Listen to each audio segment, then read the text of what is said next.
तो ऐसा कुछ भी कह सकते हैं। मैं खो गई थी या मेरी फैमिली खो गई थी, बट वो फाइनली मिल चुके हैं। ये और लल्ला भी मिल गए, मतलब कह सकते हैं मैं ही खो गई थी मतलब। घर वाला बस वो वाइट वाला कैसा है? वाइट वाला एक और था ना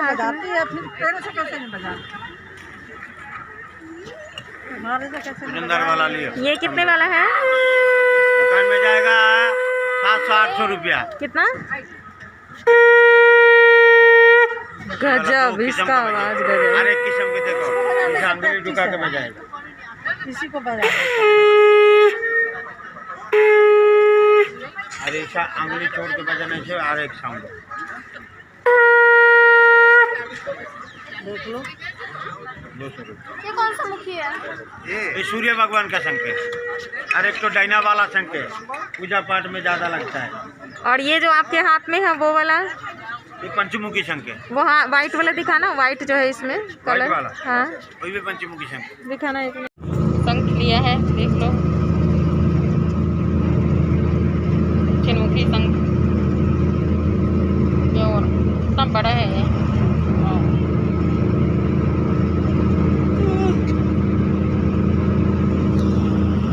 अब हम लोग सन टेम्पल के लिए निकल चुके हैं। रास्ते में गोल्डन सी बीच, बम्बम सागर और लिंगराज महादेव। तो देख लीजिए मेरी माँ कितनी एंजॉय कर रही है बस में, और एंजॉय करते हुए जा रहे हैं हम लोग। डांस करो, डांस करो।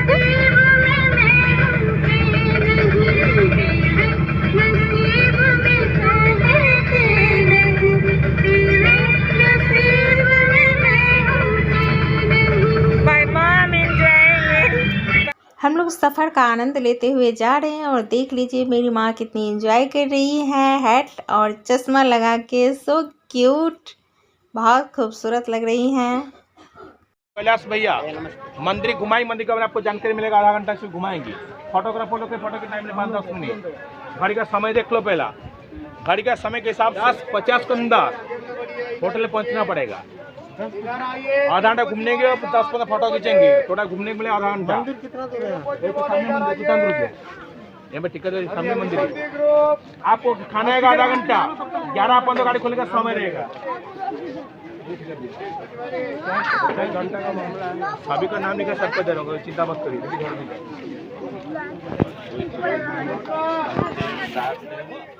सन टेम्पल के लिए एंट्री कॉइन मिल चुके हैं। 4 जने हैं तो उनके लिए 4 कॉइन मिले हैं। और अब हम जा रहे हैं, ये गाइड दिए हैं अलग से जो सन टेम्पल में हमें घुमाएंगे, और सबका बंधाव होता है यहाँ से आगे कौन ले जाएगा, तो इन लोगों का फिक्स होता है। तो ये लेकर अभी जाएंगे पूरे ग्रुप को, कुमार ग्रुप है हमारा, तो हम लोग इनके पीछे पीछे जाना पड़ेगा हमें। और देखते हैं आगे क्या है, अभी फर्स्ट टाइम आए हैं हम लोग, तो पहले समझना पड़ेगा। बस स्टॉप से 10 मिनट्स लग गए हमें यहाँ आने में, और भीड़ ज़्यादा है तो लाइन भी लगाना पड़ रहा है एंट्री के लिए। देखते हैं आगे क्या है, बट बहुत लंबी लाइन है। देख लीजिए कितनी दूर खड़े हैं हम लोग। तो गाइस हम लोग पहुँच चुके हैं कोणार्क मंदिर। ये रहा लाइव, आप लोग देख सकते हैं। अभी हम अंदर का भी दिखाएंगे आपको। देखते हैं, यहाँ पे हम जा रहे हैं अभी मंदिर के अंदर। राधे राधे। फोटो वगैरह लेना। वाह, कहाँ गए गाइड? वो गाइड के पीछे वो रहे। चलो वहीं चलते।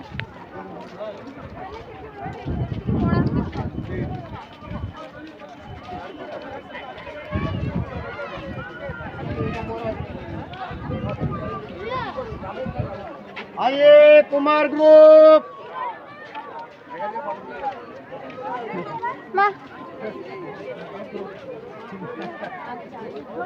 आगे ही जाओ, अच्छा रहेगा।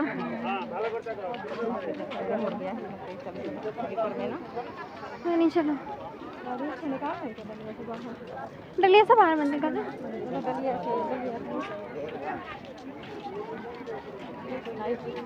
फ्रेंड्स, ओडिशा का कोणार्क सन टेम्पल में संडे के दिन दर्शन का बहुत महत्व है। कहा जाता है कि श्री कृष्ण के पुत्र शाम्ब को श्राप के कारण कोढ़ रोग हो गया था। उससे मुक्ति पाने के लिए सांब ने मित्रवन में चंद्रभागा नदी के सागर संगम पर कोणार्क में 12 वर्ष तपस्या की और सूर्यदेव को प्रसन्न किया। सूर्यदेव जो सभी रोगों के नाशक देव हैं, उन्होंने माघ सप्तमी के दिन दर्शन देकर सांब को रोग मुक्त कर दिया, जिसके बाद सांब ने सूर्य भगवान का एक मंदिर निर्माण का निश्चय किया। जैसा कि आप लोग जानते ही हैं, सनातन धर्म के आदि पंचदेवों में भगवान सूर्य नारायण भी आते हैं। वहीं आदि पंचदेवों में से कलयुग में सूर्य ही प्रत्यक्ष देव हैं। वेदों में भी सूर्य की पूजा के बारे में बताया गया है। वहीं पौराणिक कथा के अनुसार सूर्य देव को ब्राह्मण की आत्मा माना गया है।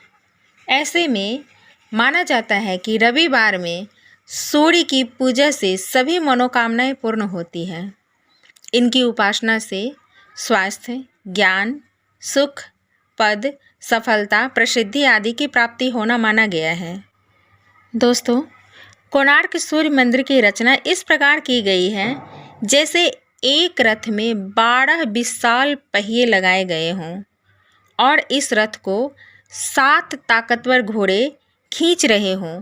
जैसा कि हमें दूर से दिखाई दे रहा है, तो मैं आप लोगों को बता रही हूँ, और जैसी मुझे जानकारी मिली थी बिल्कुल उसी प्रकार से यह मंदिर दिखाई दे रहा है। आप लोगों को मैं लाइव दिखा रही हूँ, सो बिना स्किप किए पूरा वीडियो देखिएगा, तभी आपको पता चलेगा कि वाकई ये मंदिर एक रथ के पहिए की तरह दिखाई दे रहा है और एक एक पहिया का राज है इसमें। सूर्य देव के रथ की तरह दिखाई देने वाला मंदिर ऐसा दिखाई दे रहा है जैसे इस रथ पर सूर्य देव विराजमान हो। यहाँ मंदिर से सीधे सूर्य भगवान के दर्शन होते हैं। मंदिर के शिखर से उगते और ढलते सूर्य को पूर्ण रूप से देखा जा सकता है। जब सूर्य निकलता है तो मंदिर से ये नज़ारा बहुत खूबसूरत लगता है। इसे देखने के लिए दूर दूर से लोग आते हैं। उस वक्त ऐसा लगता है जैसे सूरज से निकली लालिमा ने पूरे मंदिर में लाल नारंगी रंग बिखेर दिया हो। वहीं मंदिर के आधार को सुंदरता प्रदान करते 12 चक्र साल के 12 महीनों को परिभाषित करते हैं और हर चक्र 8 अणों से मिलकर बना है, जो हर दिन के 8 पहरों को दर्शाते हैं। जैसा कि हम आपको दिखाएंगे वीडियो में, ये देख लीजिए, ये पहिया बना हुआ है और ये 8 अणों से मिलके बना हुआ है और बिल्कुल जैसा हमने सुना था वैसा ही है। फ्रंट से विशालकाय घोड़े बने हुए हैं जो लग रहा है इस मंदिर को खींच रहे हैं। 7 घोड़े हैं, देख लीजिए, और कितना सुंदर प्रतीत हो रहा है। इसकी कलाकारी देखते बनती है। ये मेन रास्ता है, इससे ऊपर मंदिर की तरफ जाया जाता है। लेकिन एक बात और बता दूं, इस मंदिर में पूजा नहीं होती है। दोस्तों, पौराणिक समय में यहाँ के स्थानीय लोग सूर्य भगवान को विरंची नारायण कहते थे। जैसा कि आप देख रहे हैं, ये मंदिर अपनी अनूठी वास्तुकला के लिए दुनिया भर में फेमस है और ऊंचे प्रवेश द्वारों से घिरा हुआ है। इसका मुख्य द्वार पूर्व में यानी कि सूर्य की ओर है और इसके 3 प्रधान हिस्से देउल, गर्भगृह, नाट मंडप और जगमोहन मंडप एक ही सीध में है। सबसे पहले नाट मंडप में एंट्री द्वार है, इसके बाद जगमोहन और गर्भगृह एक ही जगह पर है। तो हमने सुना था और देखने के लिए जाते हैं आगे कि कहाँ पे है ये मुख्य द्वार। आपको मैं दिखा चुकी हूँ पीछे, अभी जस्ट आपने मुख्य द्वार देखा है और ये मंदिर की हम परिक्रमा करते हुए जा रहे हैं। तो इधर से भी देख लीजिए, एक द्वार है, इससे भी ऊपर जा सकते हैं, बट मंदिर के अंदर बंद किया हुआ है, कुछ नहीं है, क्योंकि यहाँ पे पूजा नहीं होती है। कोई ब्राह्मण पंडा ऐसे नहीं है, सिर्फ दर्शन कर सकते हैं, तो इसके लिए है यहाँ पे। और दर्शन का बहुत महत्व है।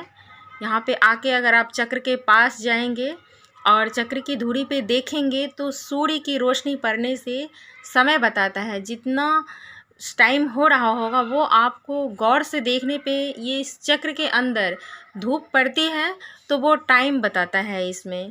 खैर मुझे तो भीड़ थी ज़्यादा तो दिखाई नहीं दिया। एक चक्र में गए थे हम लोग देखने के लिए, बट बहुत ज़्यादा भीड़ थी तो गार्ड बता रहे थे कि ऐसा दिखाई देता है, बट मैं तो नहीं देख पाई क्योंकि मैं थोड़ा दूर थी और भीड़ ज़्यादा थी। इस वजह से देख लीजिए, लोग देख रहे हैं और बता रहे हैं। इन लोगों को शायद दिख रहा होगा क्योंकि मैं थोड़ा पीछे हूँ तो मुझे दिखाई नहीं दिया था दूर से, बट जितनी रोशनी पड़ती है सूरज की उतना टाइम बताता है इसमें।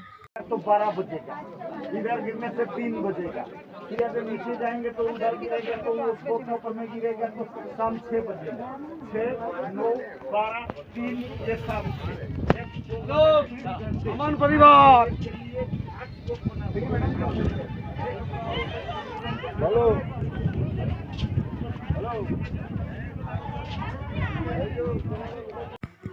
यहाँ पे एक चीज़ महसूस किया मैंने कि यहाँ पहुँचते ही रोमांच से भर जाते हैं। जैसे हिल स्टेशन पे या झरने पे गई थी मैं तो वहाँ पे भी ऐसा ही फील हुआ था और ऑटोमेटिक लोग बहुत ज़्यादा खुश हो जाते हैं, एक्साइटेड होते हैं कि हम यहाँ पे फ़ोटो खिंचाएँ, फ़ोटो शूट करें, दर्शन करें, घूमें, एंजॉय करें।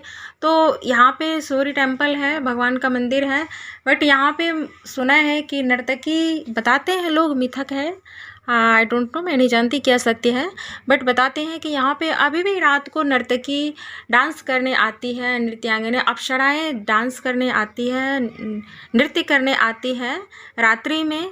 तो शायद उसकी वजह से ऐसा महसूस होता होगा।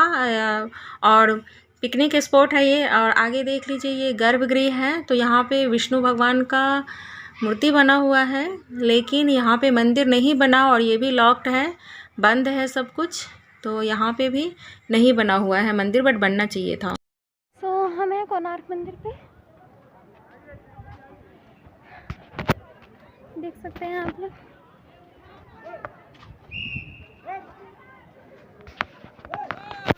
धूप बहुत तेज है यहाँ पे और मेरी फैमिली पता नहीं कहाँ गई है, मतलब वो भी गई है। मैं वीडियो बनाने के चक्कर में थोड़ा आगे आ गई थी ताकि आप लोगों को दिख जाए। बाकी आपने अंदर अभी देखा होगा, अंदर विष्णु भगवान जी की एक मूर्ति है, प्रतिमा है, उसके बारे में थोड़ा पता करना पड़ेगा कि वो प्रतिमा ऐसे बंद क्यों है और वहाँ पे मंदिर क्यों नहीं बनवाया गया। सबसे बड़ी बात है, विष्णु भगवान जी की अगर मूर्ति है तो वहाँ पे मंदिर बनना चाहिए। अभी हमें कोणार्क मंदिर की तरफ जा रहे हैं, आपको अंदर से थोड़ा दिखाती हूँ कि इसमें क्या क्या कारीगरी की। वैसे ये एक रथ है, आपको दिख रहे होंगे, यहाँ पे बहुत सारे पहिए हैं, देखिए। और ये पहिए समय बताते हैं, सबसे बड़ी बात समय मतलब टाइम बताते हैं। किसकी हेल्प से? धूप की हेल्प से।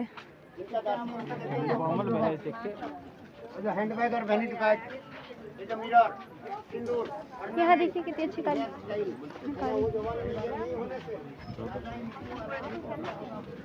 मोबाइल में खींचते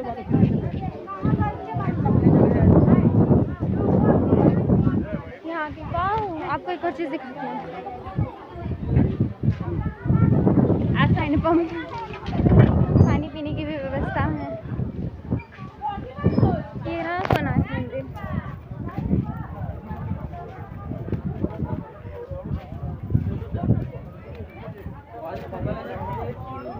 यही चक्र जो है वो समय बताते हैं।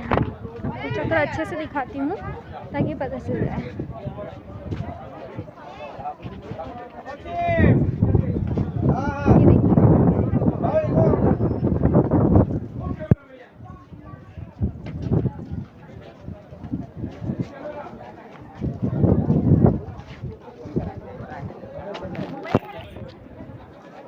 ये देखिए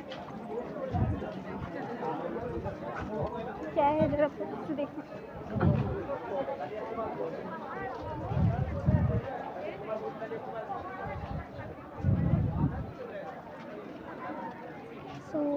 ये अब मिले हैं। तो ऐसा कुछ भी कह सकते हैं। मैं खो गई थी या मेरी फैमिली खो गई थी, बट वो फाइनली मिल चुके हैं। ये रहे राधे और लल्ला भी मिल गए, मतलब कह सकते हैं मैं ही खो गई थी मतलब। अब हम लोग भुवनेश्वर के लिए निकल चुके हैं और यहाँ पे old Bhubaneswar and new Bhubaneswar दोनों है। तो पहले ओल्ड भुवनेश्वर जाएंगे, वहाँ पे ज्योतिर्लिंग है जिसे लिंगराज महाराज कहा जाता है, जो कि लिंगराज मंदिर के नाम से प्रसिद्ध है और काफ़ी पुराना मंदिर है। ये भुवनेश्वर में है। ओल्ड भुवनेश्वर और न्यू भुवनेश्वर डिवाइड कर दिया गया है, पहले एक ही था। तो अभी हम वहाँ पे जा रहे हैं और आप लोगों को लाइव दर्शन होंगे। वहाँ की नक्काशी और ओल्ड मंदिर है, बहुत पौराणिक है। मंदिर पास में है, ये बहुत दूर है, देख रहे हो ना। चिड़ियाघर में चल जाओ, यहाँ रोक रहे हैं और देखना कितनी दूर है। बहुत दूर है यहाँ से, 10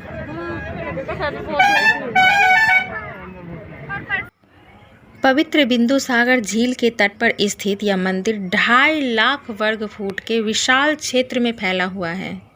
देखिए मंदिर की संरचना की नक्काशी, विश्वास ही नहीं होता है कि ये मनुष्यों द्वारा की गई होगी।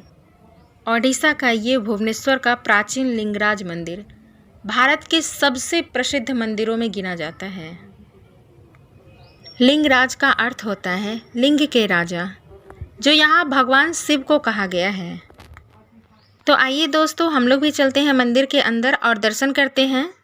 पहले यहाँ भगवान शिव की पूजा कीर्ति बास के रूप में की जाती थी, फिर बाद में उन्हें हरिहर के नाम से पूजा जाने लगा। मान्यता है कि भुवनेश्वर नगर का नाम भी उन्हीं के नाम पे पड़ा, क्योंकि भगवान शिव की पत्नी यानी माता पार्वती को यहाँ पे भुवनेश्वरी कहा जाता है। धूप बहुत तेज़ है इस वक्त और शाम के टाइम हम आ नहीं पाए, तो जिस टाइम हमारी बस यहाँ पे पहुँची है उसी टाइम हम दर्शन कर पाएंगे। और देखिए मंदिर काफ़ी दूर है और बहुत विशालकाय मंदिर है और पास में ही है सरोवर। तो ये है सरोवर, इसे बिंदु सरोवर के नाम से जाना जाता है। और यहाँ स्नान करके सबसे पहले छत्रपति अनंत वासुदेव के दर्शन किए जाते हैं और फिर गणेश के पूजा के बाद गोपालिनी देवी और उसके बाद शिव जी के वाहन नंदी की पूजा कर लिंगराज के दर्शन के लिए मुख्य स्थान में प्रवेश करते हैं। लेकिन आप देखे हैं कि ये सरोवर अभी हमने वीडियो में देखा है, पानी साफ़ नहीं लग रहा था और मुझे पता नहीं क्यों, लेकिन फ़िलहाल तो लोग स्नान करते हुए मुझे नहीं दिखे हैं और हम लोग भी स्नान नहीं कर पाए। लेकिन सरोवर में पैर हाथ होता है, अलग से जल छिड़कते हैं, पवित्र मानते हैं, तो वहाँ स्नान करने का महत्व है। लेकिन हम लोग स्नान नहीं कर पाए, तो आप लोगों से हम शेयर कर रहे हैं कि हम लोग स्नान नहीं कर पाए और करना चाहें तो कर सकते हैं। बट कुंड का जल है, सरोवर है, तो चलायमान नहीं था, तो पवित्र है, भगवान के द्वारा यहाँ पे स्थापित किया गया है, तो इसलिए उनका जल सर पे छिड़कने के बाद ही दर्शन करना चाहिए। और धूप बहुत तेज़ है, आप देख रहे हैं कि सबकी हालत ख़राब हो रखी है धूप से, भीड़ भी ज़्यादा है यहाँ पे। लेकिन चलते हैं आगे और देख लीजिए, मोबाइल ले जाने नहीं दे रहे हैं, मना कर रहे हैं कि आगे मोबाइल अलाउ नहीं है। हम लोग भगवान को चढ़ाने के लिए फूल प्रसाद ले लेते हैं। और यहाँ पे एक कारण है, आपने देखा होगा कि भगवान शिव जी को बेलपत्र ही चढ़ता है, तुलसी पत्र कभी नहीं चढ़ता है, क्योंकि श्रापित है तुलसी माता उनके द्वारा। लेकिन यहाँ पे एक ही मंदिर है जहाँ पे आप देख रहे हैं कि हमने तुलसी पत्र भी लिया है और बेलपत्र भी, ये दोनों चीज़ भगवान को चढ़ते हैं। इसका रीज़न ये है कि भारत के जो 12 ज्योतिर्लिंग हैं उन सभी का अंश इस शिवलिंग में है, इसीलिए इसे लिंगराज कहा जाता है। और शिवलिंग के बीच में चांदी के शालिग्राम भगवान स्थित हैं। जैसे देखने में ऐसा लग रहा है जैसे भगवान शिव के हृदय में भगवान विष्णु विराजमान हैं। इसके पीछे कारण यही है कि जब भगवान शिव पार्वती माता के वियोग में तांडव कर रहे थे, तो उनको शांत करने के लिए विष्णु भगवान ने पार्वती माता का रूप धर के शिव जी को शांत किया था। इसीलिए यहाँ पे भोलेनाथ को हरिहर यानी कि विष्णु और शिव दोनों के नाम से पूजा की जाती है और दोनों के नाम से जाना जाता है। तो हम लोग दर्शन कर चुके हैं और अब हम लोग जा रहे हैं बाहर। ये है कुंड और प्यास भी बहुत लग चुकी है, धूप बहुत ज़्यादा है और बस में टाइम नहीं मिलता है, तो यहाँ पे नेचुरल यही नारियल पानी मिलता है। और क्या करें, भगवान भी भूखे हैं, अभी तक कुछ खाए नहीं हैं मेरे प्रभु कृष्ण कन्हैया जी, तो उनको भी ये नेचुरल है, इसीलिए पाइप जो है उसको भी मिनरल वाटर से हमने वॉश कर दिया है। और प्रभु को तुलसी पत्र हम लेके आए थे, यहीं से ले लिए थे, तो यहीं पे भोग लगा देते हैं क्योंकि ये फ़िलहाल मजबूरी हो चुकी है, काफ़ी देर हो गया है और ट्रैवलिंग में तो हो ही जाता है प्रॉब्लम, लेकिन अपने इष्ट देव को अकेले घर पे भी नहीं छोड़ सकते हैं, जिनसे हम प्रेम करते हैं, बाल स्वरूप हैं मेरे कृष्ण कन्हैया जी, तो उनको भी हम साथ में लेके आए हैं। और यहाँ पे नारियल पानी काफ़ी स्वादिष्ट लग रहा है। और देख लीजिए, आज मैं 2 नारियल पानी एक साथ पी रही हूँ, पता नहीं क्यों, क्योंकि एक नारियल पानी से मेरा भूख मिटा नहीं है और एक तुलसी पत्र पड़ गया है, तो भगवान जी के नाम का है तो वो पी लिए हैं। और उन्होंने जो प्रसाद छोड़ा है वो तो मैंने ही ग्रहण किया है, लेकिन मेरा पेट नहीं भरा तो मैं दूसरा नारियल पानी भी पी रही हूँ। तो टाइम लग रहा है और बस भी निकल जाती है, टाइम बहुत कम देते हैं यहाँ पे दर्शन के लिए। तो हम लोगों को दर्शन हो चुके हैं और अब हम लोग जा रहे हैं दूसरी जगह, वहाँ बम सागर है और देखते हैं कि वहाँ पे क्या है। यहाँ पे चारों तरफ मैंने देखा कि नारियल की खेती, मतलब चारों तरफ रोड साइड भी और जगह और चीज़ों के पेड़ पौधे लगे होते हैं, बट इधर नारियल ही लगे हुए हैं। जिधर देखो नज़र घुमाती हूँ नारियल नारियल ही दिखाई दे रहा है और बहुत प्यारा लग रहा है। और यहाँ पे 30 रुपीज़ में, बाहर हम जो 60 और 50 का पीते हैं वो 30 में मिलता है और काफ़ी टेस्टी होता है यहाँ पे नारियल पानी। अब हम लोग आ चुके हैं बम सागर। यहाँ पे मेला भी लगता है, माघ महीने में बता रहे हैं गाइड के यहाँ पे मेला लगता है और यहाँ पे बोटिंग भी होती है। बीच है ये, तो बहुत सुंदर व्यू है यहाँ का, लेकिन टाइम बहुत कम दिए हैं तो हम यहाँ पे फ़ोटो शूट भी नहीं कर सकते हैं। कुछ लोग इधर उधर हो चुके हैं और ओनली 15 मिनट का टाइम मिला है, उसमें आना जाना बस से उतरने में ही 5 मिनट्स लग जाते हैं। तो थोड़ा सा मैंने आप लोगों के लिए वीडियो बनाया है और काफ़ी सुंदर व्यू है यहाँ का। देख लीजिए कि यहाँ पे स्कूबा डाइविंग और सब कुछ होता है, तो बोटिंग भी कर सकते हैं, बट टाइम कम है तो इसलिए हम लोग सिर्फ देख के और फिर वापस आ रहे हैं। इसको सूखा नदी बताते हैं, सूखा नदी, बम सागर, चंद्रभागा नदी, इन सभी नामों से आसपास ही हैं ये सब। तो देख लीजिए काफ़ी दूर रेत है यहाँ पे, काफ़ी दूर तक सूखा है और उसके बाद आगे समुद्र का जल है। देख रहे हैं सामने आप, समुद्र ही समुद्र है। तो कुछ दूरी पे जल है और कुछ दूर सूखा है, इसलिए शायद यहाँ पे सूखा नदी बोलते हैं। बट इंजॉयफुल पैलेस है, काफ़ी सुंदर यहाँ पे दृश्य है। शाम के टाइम देखने में बहुत अच्छा लगता होगा या अर्ली मॉर्निंग, बट इस वक्त तो बहुत तेज़ धूप है, तो वैसे भी हमारी हालत ख़राब हो रखी है। और बीच का मेरा वीडियो आपने पहले देख ही चुके हैं आप लोग, तो वीडियो को पूरा देखिएगा तभी आपको समझ आएगा कि हम लोग कहाँ गए। और अब मैं पूरा वीडियो लाइव दिखाती हूँ। हॉर्स राइडिंग भी कर सकते हैं, सब कुछ है यहाँ पे। और देख लीजिए मेरी बिटिया एंजॉय कर रही है। टाइम तो कम है बट समुद्र देखते ही तो मन करता है कि अभी नहा लें इसमें, क्योंकि यहाँ के टाइड हैं वो नेचुरल आते हैं और जाते हैं, अलग सी फीलिंग्स होती है समुद्र में नहाने का। तो इसीलिए लोग पता नहीं कहाँ कहाँ भागते हैं नहाने के लिए। बहुत सुंदर दृश्य है। फ्रेंड्स, आपको हमारे ये ब्लॉग कैसा लगा हमें कमेंट करके ज़रूर बताइएगा और नेक्स्ट ब्लॉग ज़रूर देखिएगा, क्योंकि कल हम जाएंगे न्यू भुवनेश्वर और वहाँ पे है बहुत कुछ देखने का। तो जो भी मिस हो गया है वो हम कल देखेंगे। सो कल का ब्लॉग बिल्कुल मत मिस कीजिएगा। और अभी तक आपने चैनल को सब्सक्राइब नहीं किया है तो सबसे पहले चैनल को सब्सक्राइब कीजिए, ताकि आपको हमारे वीडियो के लिंक सबसे पहले मिले।